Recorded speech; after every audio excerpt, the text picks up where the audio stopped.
Well, I think it's because God loves beginning big stories in small places.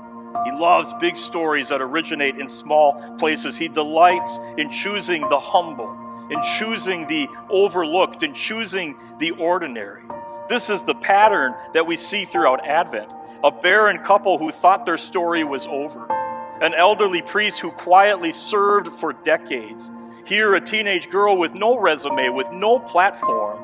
A group of shepherds that's working the night shift. Again and again, God shows up in the places that we wouldn't look, to people that we wouldn't select, to do things that we could never imagine. And I can't help but wonder if God does this so that none of us will ever be able to say, well, of course God used them. Look how impressive they are. Advent puts that mindset to rest. It displays that God's favor rests on the humble, that God's presence rests on the ordinary, that God's story starts with people who feel small. And I find that to be good news, because if you have ever felt unnoticed, if you have ever felt unseen or too ordinary or too unlikely for God to use, well, Mary's story leans in close and it whispers to your heart,